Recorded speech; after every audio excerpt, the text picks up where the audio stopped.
Well, balloting is well underway across Scotland in the historic referendum on whether to declare independence from the UK. Well, that vote is expected to be a nail-biter, with opinion polls this week all giving a pro-union no side a slim edge, though within the margin of error.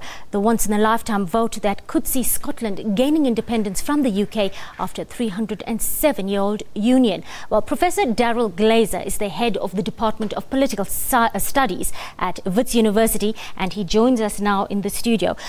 Good afternoon, Prof, and thank you for your time on the PM News Desk. It's a pleasure. Look, what is the case for Scottish independence at this point? Well, the Scottish have always felt themselves to be a separate nation from the English. They get very irritated when they get confused with the English. And they have been demanding more and more independence in recent decades. They were very much tied up with the United Kingdom over centuries. They were very much involved in the empire, including in South Africa.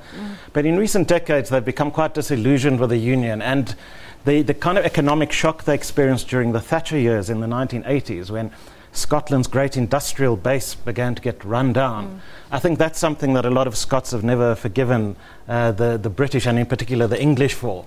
And so ever since then, the Conservative Party has been very weak in Scotland, and the nationalists have been stronger. This does have the potential to rip apart the map of Great Britain and shake the pillars of post-war prosperity of Western Europe. I'm speaking about the European Union and NATO.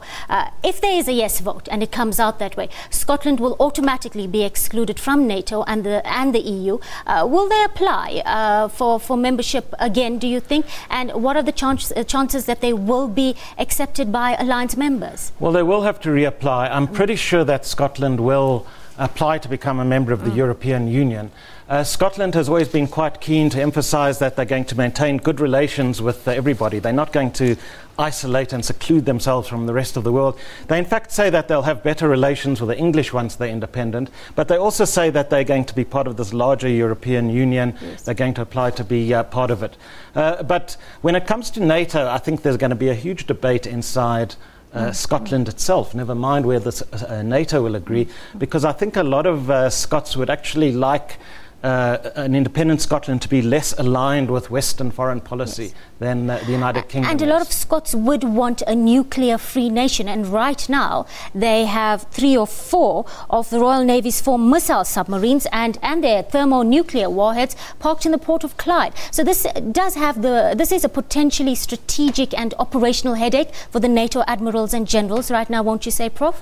Yes, I mean, in the short term, they're simply going to have to find a place to park these missile-bearing submarines that are in the Clyde, and that's going to be a logistical problem. It's a bit like the problem that the Soviet Union had when they dismembered themselves, and the Ukraine was left with some nuclear missiles, and there's a question of what was going to happen to them.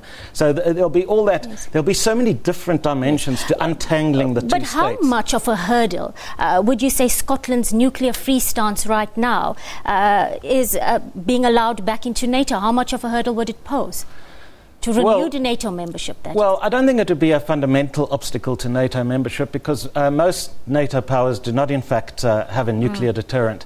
But I think there will be ripples of anxiety through the West about the possibility that an independent Scotland will be more, if you like, neutralist or non-aligned, that it's going to be less likely than Britain does to get behind American foreign policy, for example. So I think this is one of the reasons why, for example, in Washington, there'll be a certain amount of anxiety about this. To what extent do you think these Scottish moves for independence will embolden other European peoples on the continent, like the Catalonians in Spain, or perhaps the Flemish people in Belgium? Well, this is obviously one of the worries you get whenever you've got a successionist movement in any part of the world. There's the worry that it's going to inspire other successionist movements. And you've already seen in Spain some of there's several regions in Spain that are thinking of splitting, and this is going to encourage them. The Spanish constitution doesn't allow for it like the British one does, but nevertheless they're going to be fired up if this referendum succeeds in supporting independence. Of course, if it doesn't, the storyline will be different if the vote goes against independence. But even then, of course, there will be enormous pressure to give more powers to a Scotland that has already acquired considerably more autonomy in recent decades. Some very serious warnings, dire warnings coming out from the No camp, as expected, talking about economic uncertainties, job losses, etc. A scare tactic, do you think, Professor? Do they have a point?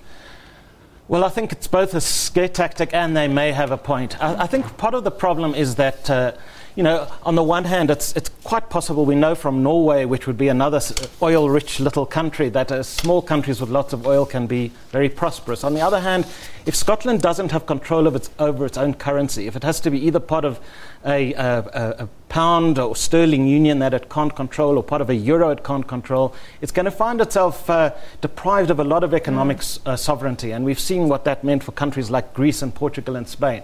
So Scotland is a relatively wealthy country. It has natural resources, it has finance, it has tourism, but it will have points of vulnerability. Professor Daryl Glaser from Wits University, thank you for your time on the PM News Desk. Moving on to other